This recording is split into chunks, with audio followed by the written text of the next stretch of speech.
এবারে Vaseline presents শীতের সাতকাহন।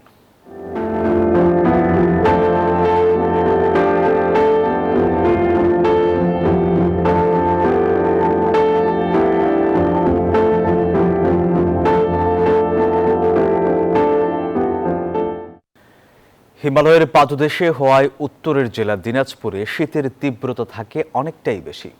এরই ধারাবাহিকতায় গেল কয়েকদিন ধরে এই জেলায় ঠান্ডা বেশি অনুভূত হচ্ছে। শীতের তীব্রতা সন্ধ্যা থেকে সকাল পর্যন্ত বেশি অনুভূত হলেও দিনে সূর্যের তাপ থাকায় তা নেই বললেই চলে।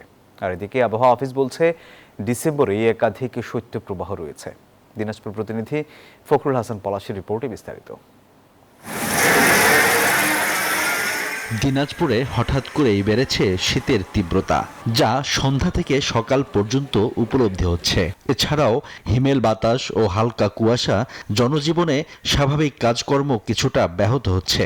তবে দিনের বেলায় পর্যাপ্ত রোদ থাকায় শীত খুব একটা উপলব্ধি হচ্ছে না। বিশেষ করে ভোরে তাপমাত্রা কমে আসছে 11 থেকে 14 ডিগ্রি সেলসিয়াসের ভিতরে, যার কারণে সেই সময় বেশ ঠান্ডা অনুভূত হচ্ছে।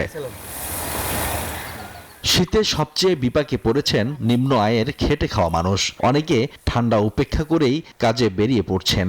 এছাড়াও বয়স্ক ও শিশুদের শীতের কষ্ট সবার চেয়ে বেশি। শীত মোটামুটি ভালোই লাগতেছে, বুঝছেন। শীত অনেকদিন থেকে বাড়তেছে, বেশ কয়েকদিন থেকে। ঠান্ডা হলেও তো আমাদেরকে কাজ করতে হবে, মাঠে কাজ করতে হবে, ধান কাটতে হবে, যে কোনো জিনিস কাজ তো করতেই হবে। শীতটা তো অনেক বেশি নামতেছে, আমাদের বয়স্ক মানুষদের জন্য আমাদের খুব সমস্যা। এনজয় শীতের দিন, healthy happy skin, just Vaseline. আবহাওয়া অফিস জানায় চলতি ডিসেম্বরের মাঝামাঝিতে তাপমাত্রা আরও কমতে পারে। চলতি শীত মৌসুমে দিনাজপুরে এখন পর্যন্ত সর্বনিম্ন তাপমাত্রা রেকর্ড করা হয়েছে 11.1 ডিগ্রি সেলসিয়াস, যা এখন পর্যন্ত সারা দেশের মধ্যে সর্বনিম্ন।